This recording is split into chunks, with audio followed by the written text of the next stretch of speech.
الحمد لله رب العالمين والصلاة والسلام على محمد وعلى آله وأصحابه أجمعين ومن اتبعهم بإحسان إلى يوم الدين أما بعد. To proceed, today's lesson بإذن الله تعالى, we are going to speak about a particularly interesting subject, one that's actually been requested, and it was my intention to speak about it regardless, but I decided to bring it forward, and that is the subject of at-tamyiz.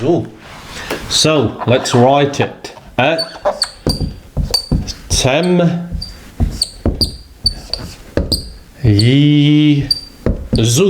At-tamyiz. What does it mean? Literally, it refers to specifying or detailing something. In grammar, it refers to removing the doubt or the ambiguity regarding what preceded it. So that might seem a bit complicated, but inshallah ta'ala it's not, and particularly when we mention the examples.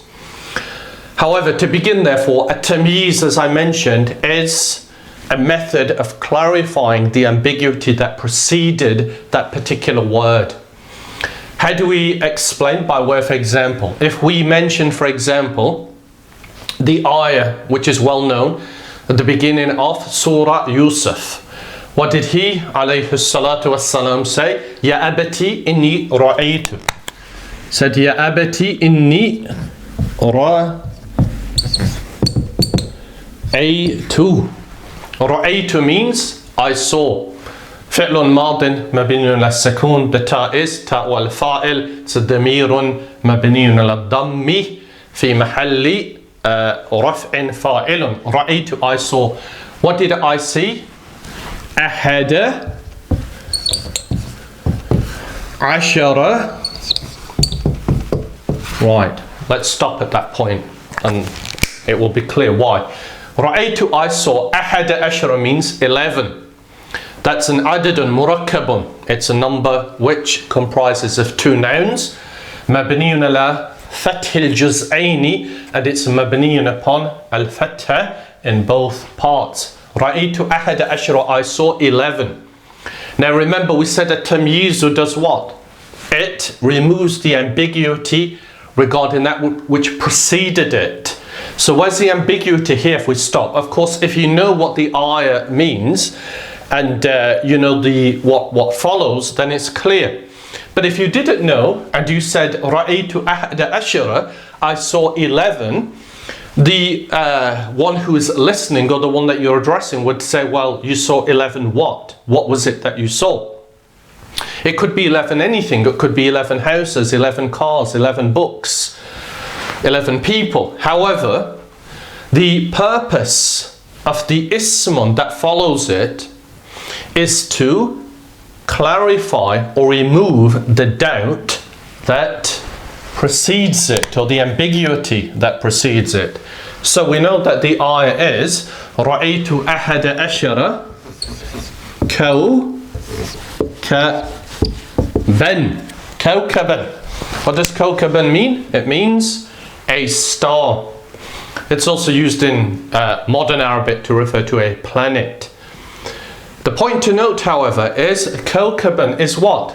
It is an ismun, as we can see. It's got the indicative being an ismun. It is nakiratun. It is indefinite, and it removes the ambiguity regarding that which preceded it, which is ahada ashara, 11 what? Well, we now know it is 11 star. Although if we're going to translate it into English, we would say 11 stars. Inni ra'aytu ahad ashara kawkaba, I saw 11 stars. Therefore, in grammatical terms, we say that kawkaban is tamyizun. It is mansubun, and alamatu nasbihi al-fathatu al-zahiratu ala akhirihi. And the fatha, which is apparent upon the end, is its indicator that it is mansubun. This is a simple example that illustrates the use of a tamyizu which is the ismun at the end, which is indefinite, and it is mansubun. It clarifies the ambiguity present within ahada ashara, because that could refer to anything. Therefore, what we know is that a tamyizu is of two types in essence. This is the first type. It's called a tamyizu al-mufradu, which relates to a single tamyiz, meaning a single ismun that represents that tamyiz. The second type that we'll do in the next lesson, bi'idhnillahi ta'ala, is tamyizu al-nisbati. Right. So this is a tamyizu al-mufradu. As we mentioned, it is an ismun, it's nakaratun, and it is mansubun. Is that clear? It's not particularly complicated, and you will already have encountered a tamyizu in your previous lessons, inshallah ta'ala. So the next point that we need to explain is what different types of asma'un or nouns use a tamyiz, or what different types of nouns, if used, will make use of a tamyiz to clarify their ambiguity. And they are of certain categories.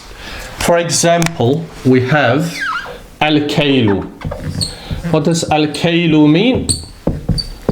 It means al-kaylu, an amount. So where you have an amount, where you have an ismun that represents an amount, then what you will find that the ismun that follows it will be a tamyizu, and it will clarify al-kaylu, that particular amount. What else do we have? We have al-waznu. What does al-waznu mean? It means waznu, it means a weight. And that's perhaps obvious, that where you specify a particular weight, then you will ideally want another ismun that follows it, which clarifies a weight of what. What is it a weight of? And the third type is al-masahatu. Al-masahatu, which refers to distance. Al-masahatu. So if you have a particular distance, then you will ideally want an ismun that follows it, that clarifies, well, it is a distance of what? And again, we will clarify by way of examples. Bi'idhnillahi ta'ala, that's probably not a very good representation of the ha, so we will change that. There you go. Al-masahatu. Now, the first type, therefore, al-kaylu, which, as we said, is an amount. So, how do we explain by way of example? If we want to say the child drank a cup, right? So we'd say what he drank. It is shariba. Shariba. Shariba, we know, everybody now is familiar with that. Fi'lun, shariba, it is fi'lun madin mabniyun ala al-fathi. Shariba.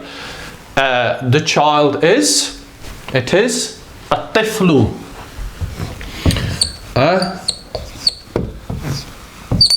At-tiflu. At-tiflu here is the fa'ilun. It is marfu'un. The indicator for it being marfu'un is ad-dammatu al-dhahiratu ala akhirihi. So we have shariba at-tiflu, and we said a cup. So the word for a cup is kuban. Kuban. Hasanan. Kuban. Shariba at-tiflu kuban. A cup. The child drank a cup. Now, as we said, that a tamyizu, its purpose is to clarify that which preceded it and remove the ambiguity. So where is the ambiguity here? What is it? Well, we have kuban, a cup. in most instances, you will want to know, well, a cup of what? What did the child drink? Was it a cup of water, a cup of juice, a cup of milk, or what was it that he drank? And this is a type of kale, an amount, because kuban here, which is a maf'ulun bihi, I should have mentioned, that is a maf'ulun bihi, fi'lun fa'ilun maf'ulun bihi, classic al-jumlat al-fi'liya. A kuban here represents an amount, right? So, in order to clarify the amount that was drunk, we need another ismun, which is going to act as a tamyizu that will remove the ambiguity. So if we say therefore kuban labanan, labanan, shariba at-tiflu kuban labanan. What does that therefore mean? It means the child drank kuban labanan, the child drank a cup of milk. Remember, we said that a tamyizu includes or implies the meaning of min, from. So when we're going to translate it into English, we're going to say from.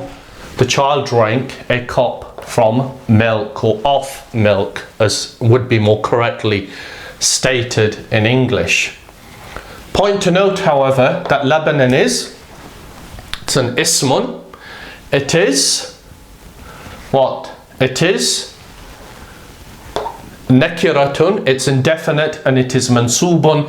The indicator for it being mansubun is what? It is that al-fathatu al-dhahiratu ala akhirihi. Again, very straightforward, it's not complicated, you just have to remember that the tamyizu is going to be mansubun, it's going to be a singular ismun, and it is going to be indefinite. So that's an example of where we have al-kayl. So if we want to say therefore, with regards to al-waznu, al-waznu represents what? A weight. A weight. So if we say therefore that the trader sold a ton of iron. Sold is ba'a. Ba'a. Ba'a, and the trader is at-tajiru. At-tajiru. Tannan. Tannan means a ton. Tannan. Right, so we have the trader sold a ton. And again, that implies ambiguity. The purpose of a tamyiz is to clarify that ambiguity, because if we stop at that point and we say the trader sold a ton, you would correctly question or query a ton of what? What was it? If we say ba'a tajiru tannan, and then the word for iron is hadidan. Hadidan.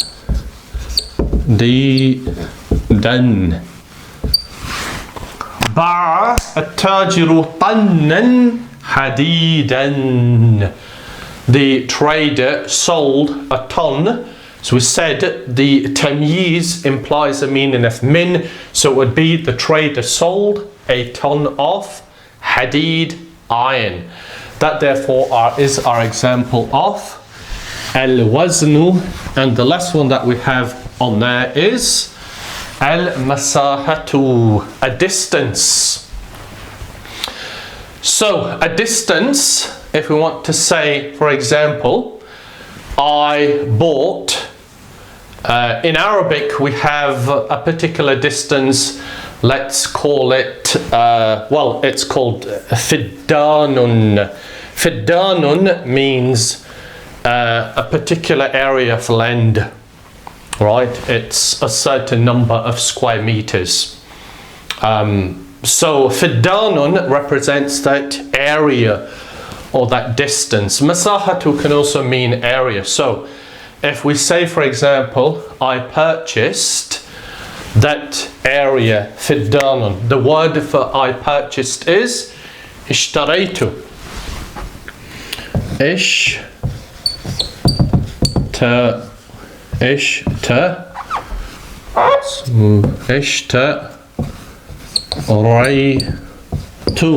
اشتريت means I purchased. That's a فعل ماض.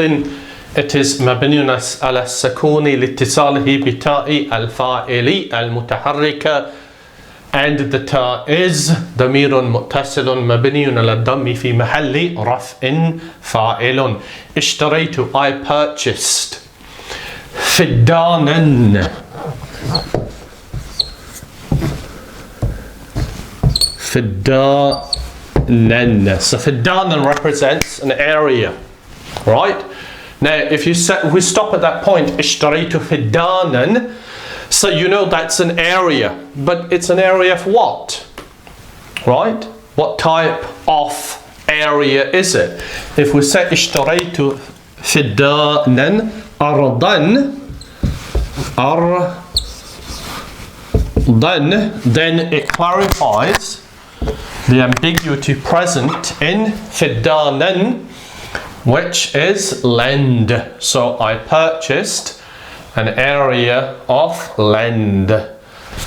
Again, that will be ismun, it will be al-mufradu singular, it will be nakiratun, and it will be mansubun. اشتريت فدانا أرضا. Thereafter, the other point to note is that you could have another type of ismun, which is, let's say, shibhul al-maqadir, shibhul maqadir, that resembles an amount or a weight or an area. So it doesn't necessarily have to be a recognized ismun that represents a particular amount, weight, or area, distance, but it can be something that shibhul maqadir, it represents that, or it's similar to it. For example, if you say I purchased, that we know is اشتريت jarratan. What does jarratan mean? You know what, why did I write it like that? Jarratan means a jar. So that's similar to the word in English. Jarratan. Right. Ishtaraytu jarratan. I purchased a jar. Now, you could stop at that point, and sometimes that would be correct. Why? Because you can just buy an empty jar. But as we know, most jars are full, or they contain something else. What is that something else? Well, it could be honey. So we would say ishtaraytu jarratan aslan. Aslan means honey.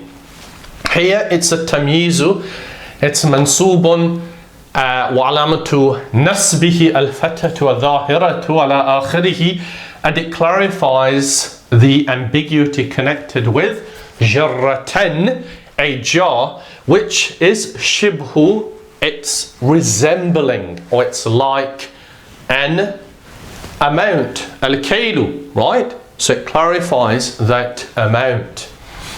And once again, to reiterate, a tamyizu, it implies the meaning of min, from, or in English as we'll translate it off, we'll therefore say ishtaraytu jarratan, I purchased a jar, min, of, aslan, honey. Which leads us on to the next point. And that is that although we said that the al-aslu, the fundamental rule regarding a tamyizu is that it is mansubun, of course it's still correct for it to be majrurun if you do explicitly state the harfu jar min. So if we say therefore ishtaraytu jarratan min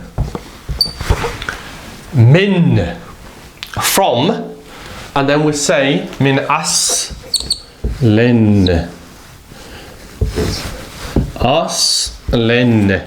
Ishtaraytu, I purchased, jarratan, a jar, min. So this is now a harfu jar. So we have explicitly stated the harfu jar rather than allowing it just to be implied in a tamyizu. Now aslin here is therefore ismun majrurun, but it is also a tamyiz.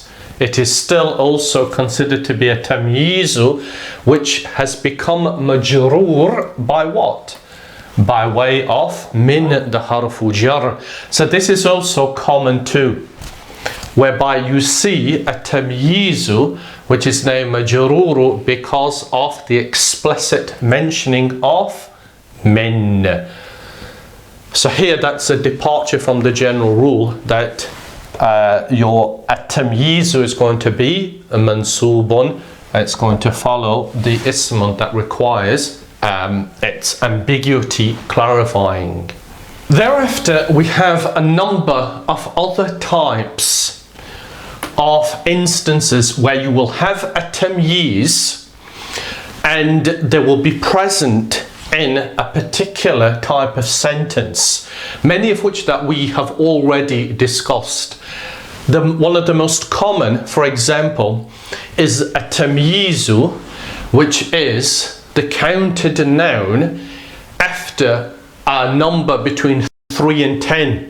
Right? So where you have a number which is between 3 and 10, the counted noun that follows it, even though it will be in an idafa construct and therefore it will be mudafun ilayhi, it is also considered to be a tamyiz. For example, if you say that I have with me 3 books, so with me is indi. Indi. Right, indi. 3 is? Right, are we going to use the male or the female version of 3? Bearing in mind that books is kutubun and is male, therefore we're going to use the female version. Thalathatu kutubin.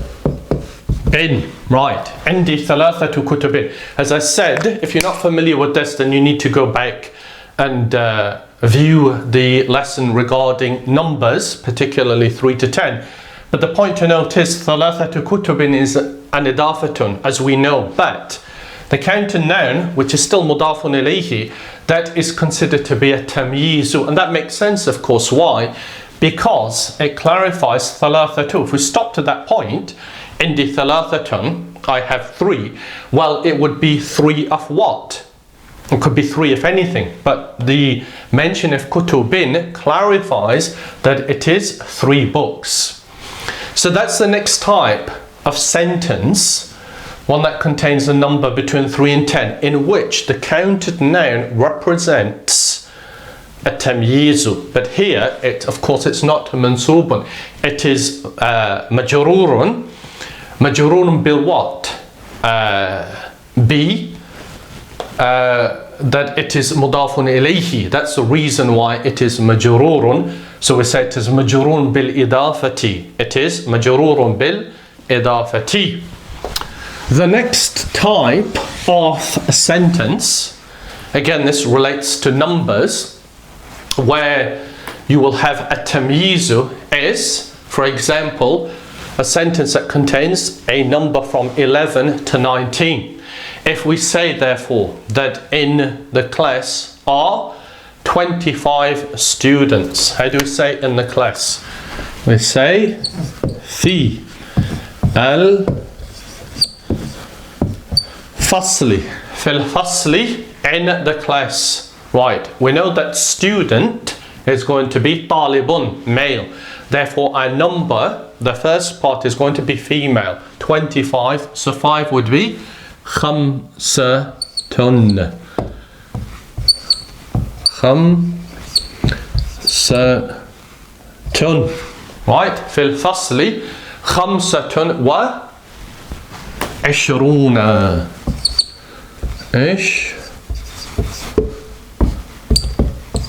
Right, so we've got 25 25, 5 and 20.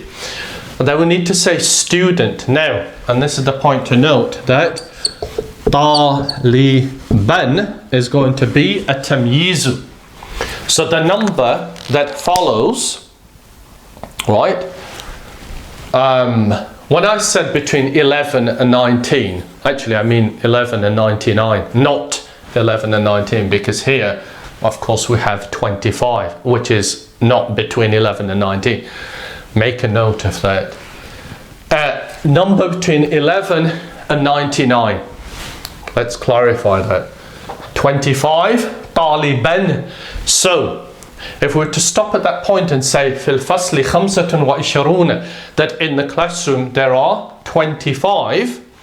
25 what? Well, طالباً then clarifies it, and that therefore is a tamyiz. Right. So that's the second type of sentence that we've mentioned, and it's the second type of number. The third type of number would be one that involves 100 or 1,000. For example, if you say that 100 men attended the masjid, would say حضر, he attended, who attended, and then we could say حضر المسجد. حضر المسجد. المسجد here is of course the مفعول به. They want to say 100 men. So what's 100?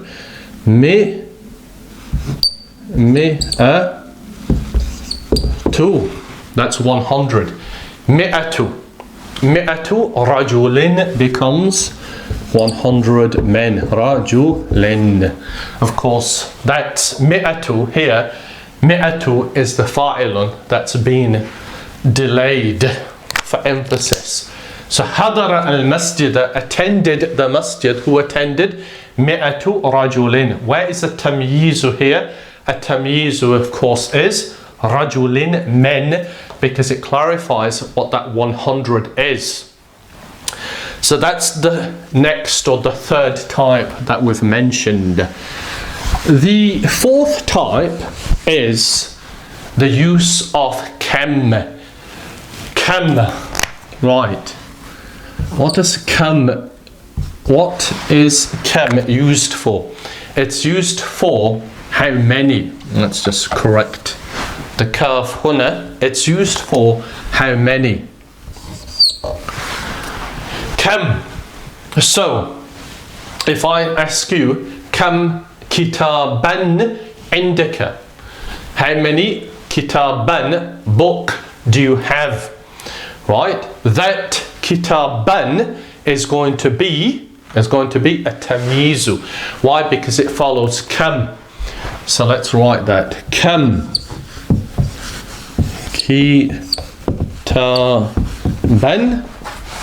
indaka. Indaka. And it's a question. Kam, how many? It's usually translated to mean how many. Kitaban, book. Indaka, with you. How many books do you have? Now, kam here is what we call for al-istifham. It's for al-istifham, which is to ask a question. Istifham. To ask a question. Istifhamu. Query. And whenever kam is used for the purpose of al-istifham, then its function is to question, and the ismun that follows the kam will be nakiratun, it will be indefinite, it will be singular, al-mufradu, and it will be mansubun, and that is a tamyiz.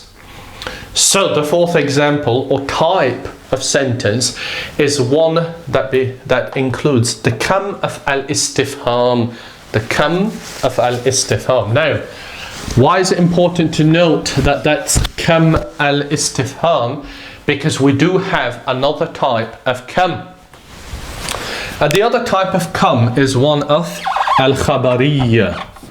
Al-khabariyatu. What does al-khabariyatu? It means information. So now when we're using kam in this instance, it's not to ask a question, but it's to provide information. So if a person, for example, had lots of pens, let's say he's a collector of pens and he's very desirous and enthusiastic about his collection, and he wanted to communicate that to somebody else, then he could say, for example, kam qala min indi. Indi. So that's now an exclamation and not a question. Kam qala min rather indi. So now kam, it still means how many, but you're not asking a question, you're stating a fact, or if the case may be an opinion, but the point is you're communicating information now. Kam qala min indi, how many pens I have, meaning how great a number of pens they are, right? So that is the other type of kam, which is the one of al-khabariyya.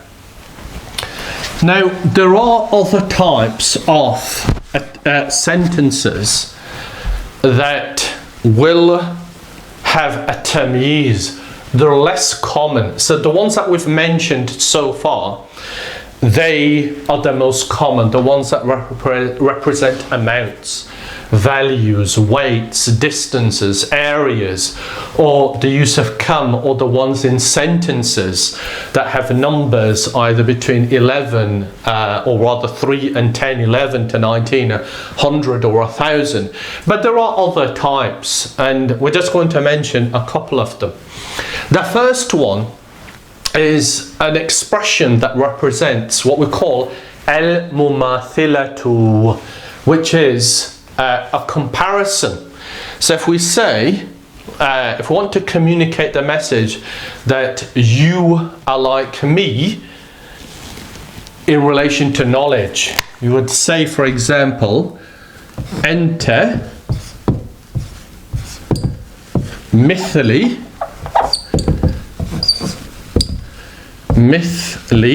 ilman. Anta mithli ilman. What do we notice? We notice that ilman is a tamyizu.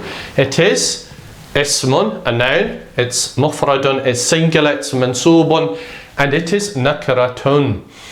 And why is it a tamyizu here? Because what are we saying here? Anta, you.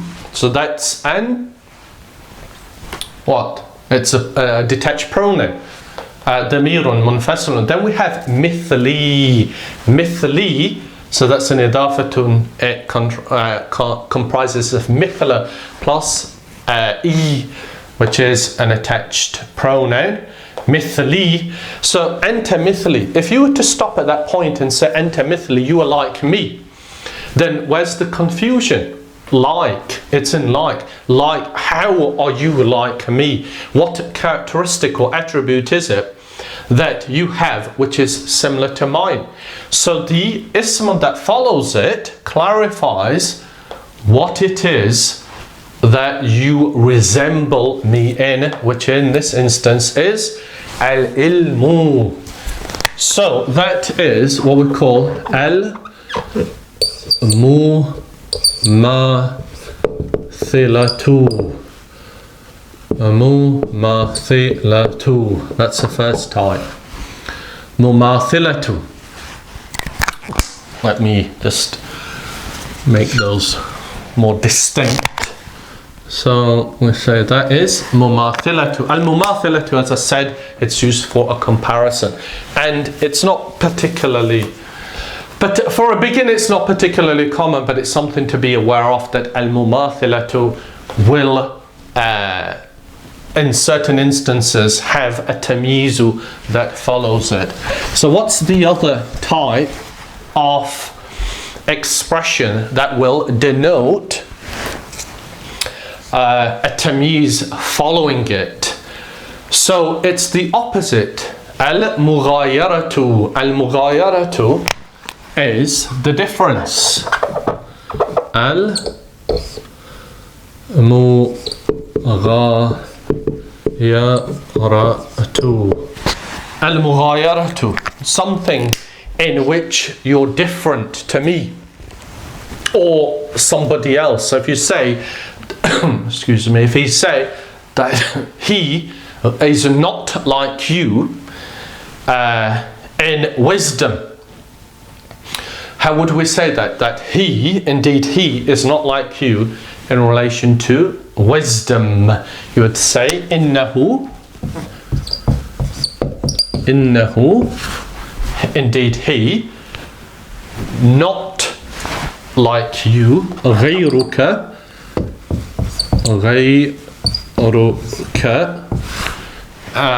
if some of these terms you find difficulty with, don't be too concerned about it, because they will be covered later on, inshallah ta'ala. Like ghayruka. Ghayruka is an idaf, of course. It comprises of ghayru plus kaf, al-khitab, it's a damirun. But what does it mean? Ghayruka means not you. Innahu ghayruka. He is not you in terms of what? Not you in terms of hikmatan, wisdom. Hikmatan. Innahu ghayruka hikmatan. He is not you, meaning not the same as you in terms of his hikmatan, wisdom. That's the second. The last one that we're going to do, and again it's not particularly common, but it's beneficial to be aware of, is when we're talking about an object being comprised of something, and that particular something is its most important attribute. For example, if you say that I have with me a ring, now that ring is comprised of silver, and that's its most salient or important characteristic or feature. How would we express that in Arabic? You would say, Indi, I have with me a ring. What? So if we say, write that down, it's Indi khatimun. Khatimun. Indi khatimun. I have with me a ring. Now, if I just want to communicate that I have with me a ring, that would be fine. We could stop at that point and everybody would understand what I mean. However, if we now want to say, or I want to communicate this idea that it's not just a ring, but it's a silver ring, it's sort of made of pure silver, and that's its distinguishing feature. The word that follows it, again following all the principles that we've mentioned so far, and that is a tamyizu. It's an ismun nakratun mansubun, clarifying what preceded it. If I wanted to say silver, I would then say fiddatan. Fiddatan. Indi khatimun fiddatan. Again, fiddatan is a tamyizu. It is al-mufrad, it's singular, it's mansubun, it's the alamatu nasbihi is al-fatatu al-dhahiratu ala akhirihi. So that type now, what is it? It's for the purpose of clarity concerning what's special about that particular ring. So it's for the purpose of a sifa, the attribute, a sifatu. which is the third one. We excuse the fact that there should be a 3 there, but inshallah ta'ala that's clear. So al-mumathilatu, by way of example, you want to compare one thing to another, such as anta mithli ilman. Al-mughayaratu, where you want to convey this meaning that you're different to me or somebody else. Innahu ghayruka hikmatan, he's not like you or not to you in wisdom. And then you have a sifatu, where you want to communicate that this particular thing has this attribute, which is its most important feature, such as indi khatimun fiddatan, and again that is a tamyizu. So we hope bi'idhnillahi ta'ala that is clear. What we mentioned is relating to the first type of a tamyizu, which is a tamyizu al-mufradu. And in the next lesson, inshallah ta'ala, we will speak about the second type, tamyizu nisbati. Wallahu a'lam. Subhanakallahumma wa bihamdika. Ashhadu an la ilaha illa anta astaghfiruka wa atubu ilayk.